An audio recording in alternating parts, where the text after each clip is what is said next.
Kinabukasan ay kumalat at nagkaroon ng maraming usap-usapan tungkol sa pagkatalo at sa kakulangan ng mga bandido laban sa mga Kastila at sa buhay ni Crisostomo Ibarra na akala ng iba ay patay na. Samantala, sa kubyerta ng isang bapor na nagngangalang Bapor Tabo na inihahalin tulad sa pamamahala ng Kastila ay nagsasakay ng mga Indio at Maharlika.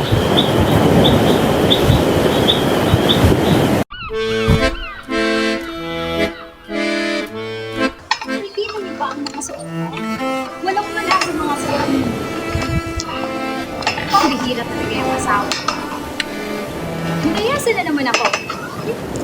Hoy, Kapitan, pakibilisan nga ang pagpapatakbo ng barko. Ang hina! Patawad, pero hanggang dito na lang ang kaya ng bapor. Ang babo talaga ng ilog na ito. Kaya ang hina ng takbo ng makina. Ang Lunas ay napakadali at wala maguhugol na kahit anuman.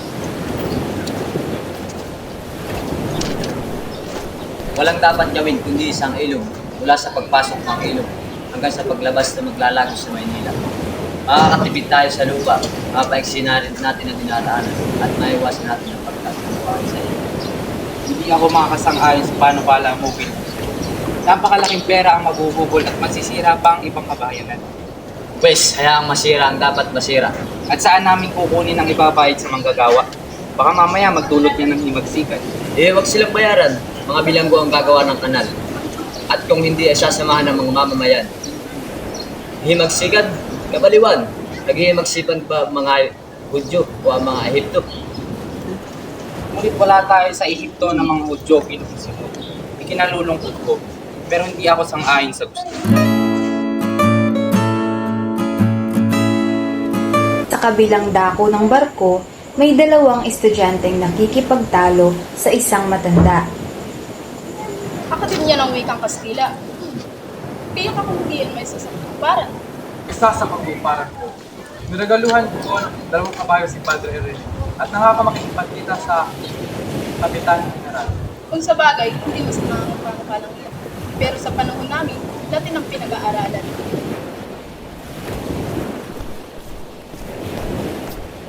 Siya pala, kamaro ba si Padre Florentino tungkol sa iyo ni Paulina?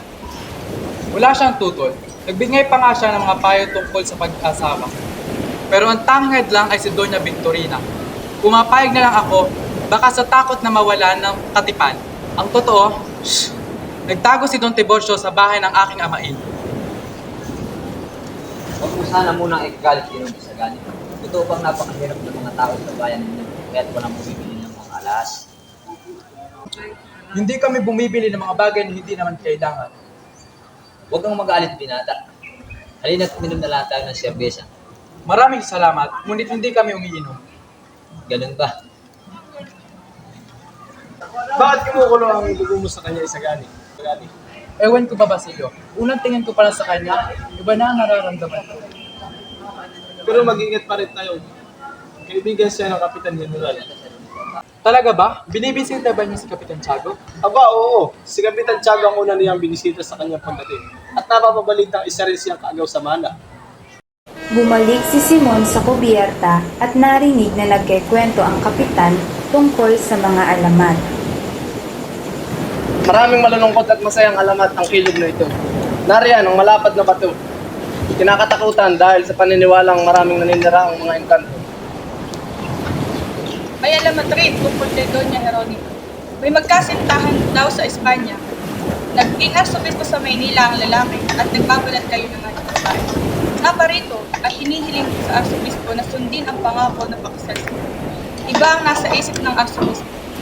Itinira ang babae sa isang yugib malapit sa ilog Pasig. Teka. Huwag niyo kalimutan ang pinakamasikahan yung sa lahat. Ito ang marami ng sinulas. Wala sa nagtinta sa isang inchik sa pagkamatay sa mga buhay at ipato ng kasalan ng inchik ang santa. Napakaganda ang anyo, takot na inchik, tubig sa ilog at mga bato. Magnipiko. Pero may tanong ako, Kapitan. Alam niyo ba kung saan napatay ang isang lalaking nagngangalang Ibera? Navarra o Ibarra? Siya si Crisostomo Ibarra. Ayon sa mga tumugis kay Ibarra, nang malapit na siyang mahuli, ay tumalon siya sa bangka. Sa paglitaw ng kanyang ulo sa tubig, ay pinaulanan na siya ng balak. Nawala tawan at ang tubig ay nagkulay dugo. Ngayon, ang kanyang bangkay ay kasama na ng kanyang ama.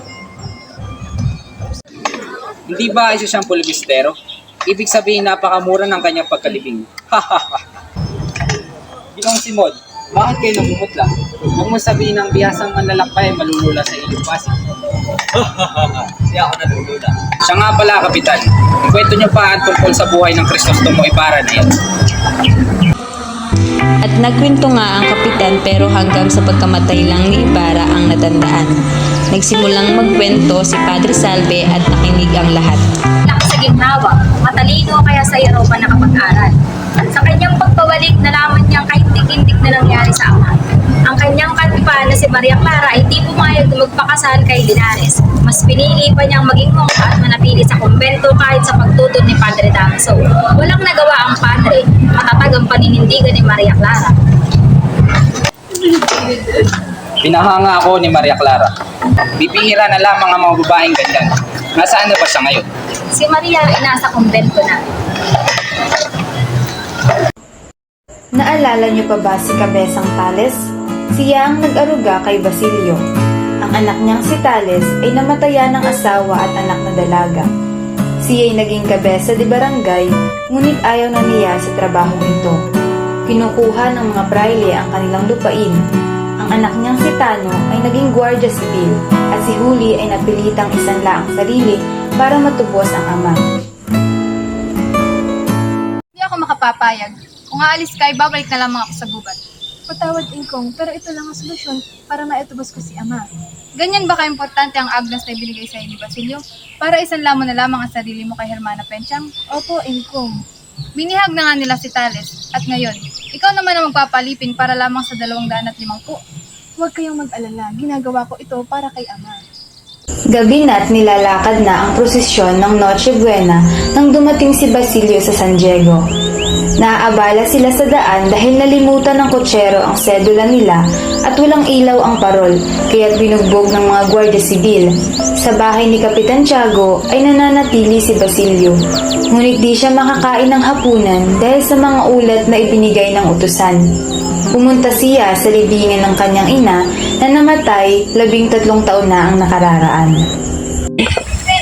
Ano ba itong narinig ko? Ano parating? Ginong Simon? Imposible. Siyang tumulong sa paglilibing kay ina at pagsunog sa isa pang lalaki. Sino ang lalaking ito?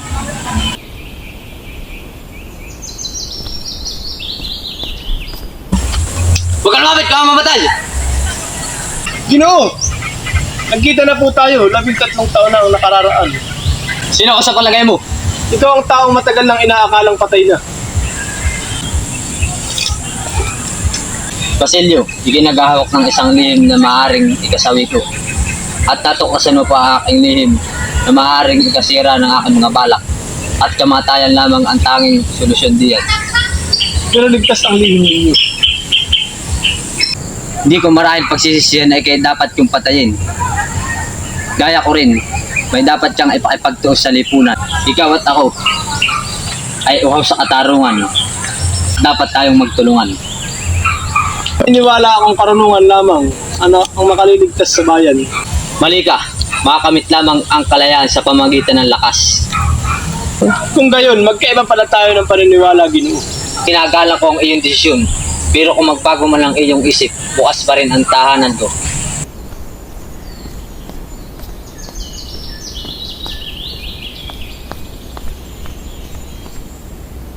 Huwag ka na malungkot, Ingkong. Babalik pa naman ako.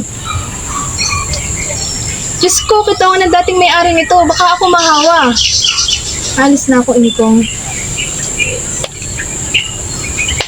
Hala! Anong nangyari kay Tandang Selo? Hala! Napipilan si Tandang Selo! Kumalat ang balita sa pagkapipi ni Tandang Selo. Marami ang walang pakialam. Dumating na si Tales na malungkot na malungkot. Pinapaalis na sila sa kanilang tahanan. Kinabukasan ay nakituloy si Simon sa kanila. Ginong Simon, nasa mo kayo. Maraming salamat.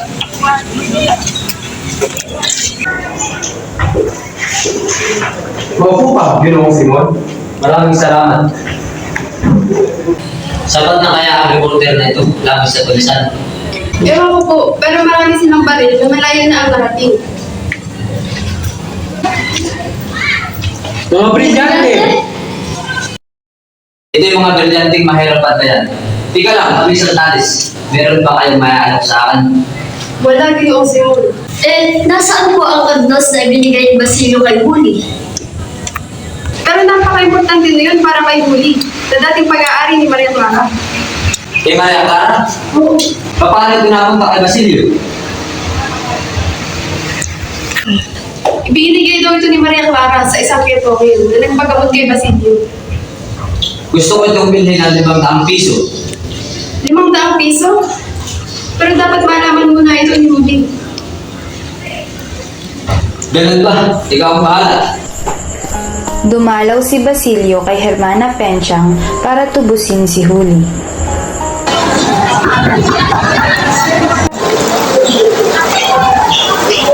Magandang umaga po, Hermana Pinsan.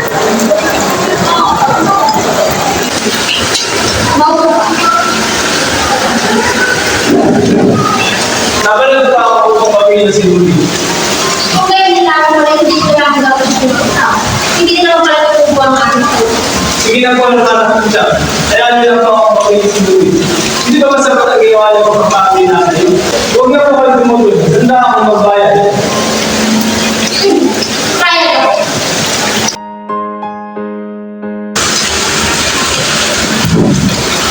Paalam na.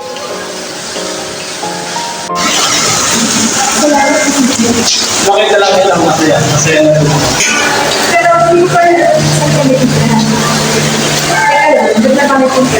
Sige ka, ipapakita ko sa inyo.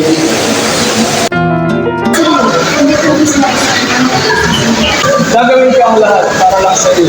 Kaya't wala dapat malanganin. Salamat. Ayoko na talaga mag-aral. Hoy, Placido! Nakapag-aliw ka ba ng mabuti nung nagbakasyon? Ewan, ikaw. Basta yung masaya.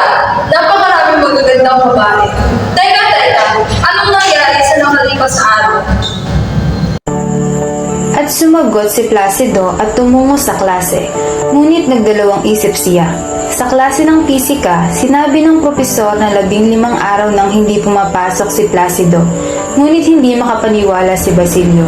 At ininsulto siya ng padre at nagalit naman si Placido. Tama na, Padre. Alam mo, mas mataas ang rango niyo. Ngunit wala akong karapatan na naiin ako. Hindi na ako makatiis. Kahit paano na. Pumunta si Isagani kay Ginoong Pasta, isang bantog na abogado. Bakit pinahal ito ang wikang Christina? Pag naligyan na ang tubuan ng iba na pinatuloy, baka sabihin niyo hindi ako nagdaan sa iyo. Hindi ko isang pansarili kagustuhan. Ako'y napatutusan natin. Ngayon, hindi ko masasabi ang kanyang tulong sa kapwa. Pero bawat puting buho ay nagsisibitinig sa aking kakulangan. Paalam. Hanga ako sa kanya. Siya na mismo gumagawa ng sarili ng video. Nagdaos ng piging sa bahay ni Quiroga dahil nais niyang magkaroon ng konsulado ang mga inchik. Kinausap siya noon ni Simon. Makinig kayo. Ang 7,000 utang mo ay gagawin kong 7,000. Kung papayag kang itago rito ang ilang kahan ng baril na darating ngayong gabi. Nagkaroon ng salo-salo sa pansiteria makanista sina Pekson, Sandoval, Isagani at Makaraig. O Makaraig, ano ang mangyari sa nilalakad natin? Sumangayon ng lupon sa panukala at binati ng nag-aral dahil sa kanilang pagkao sa karamihan. Kung gayon, panalo tayo? Hindi ba ganap, Pekson? At kaya lamang tayo makakasama sa pamahalan ng akademya ay tayo ang maniningil ang bulo. Ibibigay iyon sa mga ingat yamang pipiliin ng korporasyon at saka lamang tayo bibigyan ng katibayan ng pagkakatanggap. Ang nakakatawa pa ay pinayuhan ako ni Padre Rene na magdiwang na isang piging. Piging na lason, yan ang nararapat nating gawin. Akala ko pa naman ay tagumpay na tayo. Yun din ang akala ko. Gabi na ngunit nag-aaral pa rin si Basilio habang binabantayan niya si Kapitan Tiago. Kailangan ko pong tapusin ito. Kumusta ka sa Basilio? Kinagin ako. Kinuha ko sa iyo. Masama ka niyang malagayan at paano siya mamatay ng oras kaya lumanan nasan sa kanyang kalawan. Hindi mo tingala sa katulad ng Pilipinas. Basilio, makinig ng mabuti. Sa isang mudya, sisig lang kami sa magsikan. Ngunit doon pa man ayaw ko ng sumati. Mamili ka, Basilio. Kamatayan mo na kumasan. Ngunit nakatiyak ba kayo na makakita ng tagumpay? Hawak mo ang pangalan ng Basilio. At nasa aking mga kamay, ang Kapitan General. Ngunit ano ba ang gagawin? Dahil hindi ako pwedeng malalim sa gitna ng labanan. Gusto ko pumunta ka sa kumbento ng Santa Clara at kunin mo isang importanteng babae na tayo lang nakakilala. Si Maria Clara? Oo, siyang dahilan niya ako nagbalik at paghiganti at himagsikan lamang ang makapagbubukas sa kumbento. Patawad, pero huli na kayo. Patay na si Maria Clara. Ano ang? Sinungaling ka! Huwag ka lang! Huwag! Totoo ito. Nagkasakit siya at hindi na nakayanan. Patay na siya. Namatay siyang hindi man nalaman na ako yung buhay pa. Ano lang silbi ng aking ginawa kung wala na siya? Tawa ako na lang. Kinabukasan, nagkaroon ng gulo sa paaralan. Kaya nangyayari? Kadiyo, anong nangyari? Kagabi ay natuklasan ng mga paskin na masama ang sinabi. At masaya ka? Siyempre naman, wala kayang klase. Ay, Juanito, ano ba talaga ang nangyari? Balik mo ba? Kadiyo, sino ba talagang may pakanan nito? Wala akong alam. Ito na nga lang kay Makaraig para mautang. Dumating si Makaraig, Kabo at 2 kawal. Biglang hinuli si Basilio at sa sasakyan sila nag-usap. Makaraig, gusto ko sana ng utang. Yun lang, maraming talaga. Maasahan ko talaga. Kala ko tulad ka naman. Nadakip ang mga estudyante at kasali na rito si Basilio. Sinabi ito ni Padre Erene kaya't sumama ang loob ni Kapitan Tiago dahil doon ay namatay siya. At naging magarbo ang libing ni Kapitan Tiago. Lumaganap ang balita at umabot na rin ito kay Huli. Mayag ka na, Julio. Walang gagawin masama si Padre Camora kapag nandito ako. Pero hindi tayo nakaliyak. Hindi siya nakontento sa aking pasalamat na pinagtagin niya sa income. Maniwala ka sa akin. Nakayaan mo na naman kung magulat sa kulungan si Basilio. Sige na, matulad ka sa kontento. Kung ayaw mo pumasok ay malis na lang ako. Hindi na nalaman kung ano ang nangyari sa loob. Tahimik noon ang nahulog ang isang katawan mula sa itaas at ang paglabas ng parang nababaliw na babae. Marami ang naidulot ng mga paskin. Marami rin ang hindi nakapasa. Kumalat rin sa bayan ang pagpapakasal ni Juanito Pelaez At Paulita Gomez. Yung Juanito ang pakakasalan ko, ayoko na kayo sa ganit. Iba ang kanyang mga pangarap. Tumira sa nayon, hindi yun ang gusto ko. Gusto kong makapaglakbay at tumira sa syudad. Juanito, ikaw ang pakakasalan ko. Talaga? Salamat. Matutuwa si Ama. Pupunta sina Simon at ang Kapitan General. Basilio, abog ka na. Palayain mo na po siya. Hindi pwede. Isa ipang gusto sa mga taong kunin. Pero wala po kasalanan ng binata. Bakit? Pero papakain mo na lang yun. Kung gayon ay magbibigyo na lang ako sa aking natutunan at babalik sa Europa. Umalis ang kawani. Isang lalaking binugbog ang nagsumbong kay Basilio tungkol sa nangyari. At nung nakalaya, ay pinuntahan si Simon na siyang tumulong sa kanya. Oh, Basilio! Pinaparusahan na ako ng Diyos. Wala mo nang sumama ako sa inyo. Nasa panig ka ng katarungan dahil kasama mo ako. At ngayon, Nilayan ako ng marami dahil sa panalangin nitong mundo. Halika at tingnan mo ito. isang lang para. Ano? Tingnan mo ang loob na ito. Mayroon itong metro ni Sirena. May magaganap na isang pista. At sa ganap na ikasiyang na gabi, may titiyak na tuputok ang isang lampara. Dahil nilayan ang miksa. Ang pagputok ay siyang hudyat. Marinig ang tulisan na pinamumunuan ng talis sa Santa Mesa. Dalhin ninyo ang sasalib sa tindahan ni Kiroba.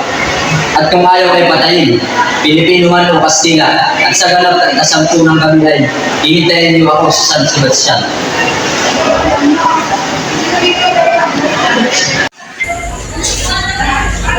Kinuha ni Basilio ang revolver at umalis.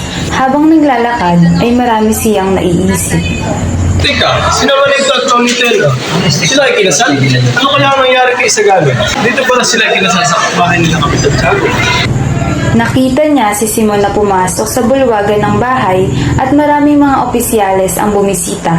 Binabati ni Don Timoteo Pilaes ang mga bisita. Pupunta ang Kapitan General. Ito ang regalo sa mga kasal.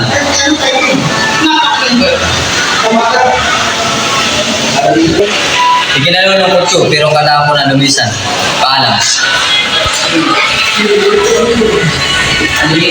Pero nanaog pa rin ang kabaitan ni Basilio. Huwag kang pumasok. Ano nangyayari dito? Balik sa eskolta. Umalis na siya. Kailangan sa mga Isagalo! Dito lang ako para saksiyan ng kahalan. Kasi tayo dito, Isagalo. Bakit? Gusto mo mamatay? Umalis na tayo dito. Hindi mo ako labas maintindihan.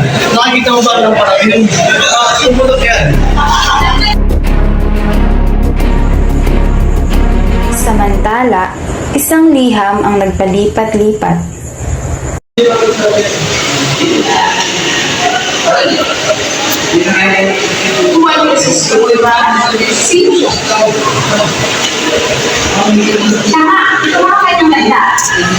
Nasindak ang lahat.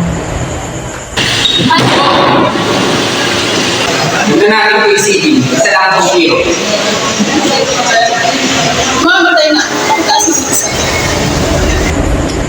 Isang mabilis na anino ang kumuha ng lampara at tumalon sa may ilog. Nang gabing iyon, ay hindi narinig ang isang putok. Si Matang Lawin o Kabesang Talis ay kinatatakutan sa Luzon, pero ang ibang mga tulisan ay nahuli at pinahirapan. Sino na ako sa'yo? Si Simon. Totoo ba yan sabi mo? Oo po. Sa kabilang dako, si Carolino Otano at ilang kasamahan ay pinapatay ang mga alipin para wala ng trabaho. Isang lalaki ang lumabas sa likod ng bato at namukhaan niya ito, pero binaril niya. Isa pang lalaki ang lumabas at binaril din niya at nahulog. Nakilala niya na ito pala ang kanyang ingkong na sabay turo sa lalaking nahulog na siyang si Talis. Nakatanggap si Padre Florentino ng isang telegrama. Natukoy na si Don Tiburcio de Espadanya na siya ang tinutukoy na huhulihin kaya't nagmamadaling umalis. Nahulaan ni Padre Florentino na si Simon ang tinutukoy sapagkat dumating itong duguan. Inalagaan niya ito. Ano ba yung nangyari kay Ginong Simon? Padre,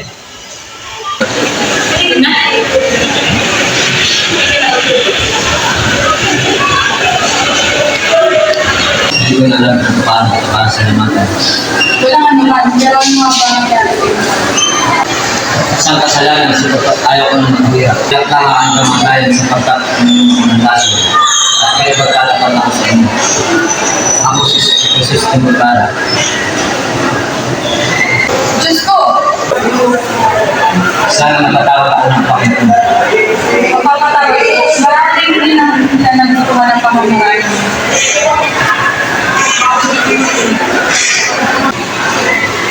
Bakit ako lang nagdurusa? Kung hindi siyang pagin na natin. Gusto ko sana mag-umpisal. Nangumpisal si Simon at sa huling sandali ay ipinikit ang mga mata at hindi na ito Kung kailangan ka ng sinuman sa mabuti, ay sana ginawa ka ng karapatan. Subalit, kung nasa kasamang paraan, mabuti kang manatili ka sa iyong mga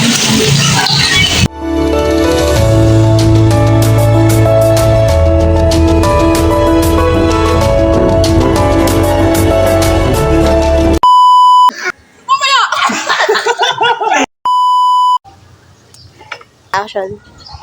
Ang babaw talaga ng ilog na ito. Kaya ang takbo ng hila ng makina. Ano daw?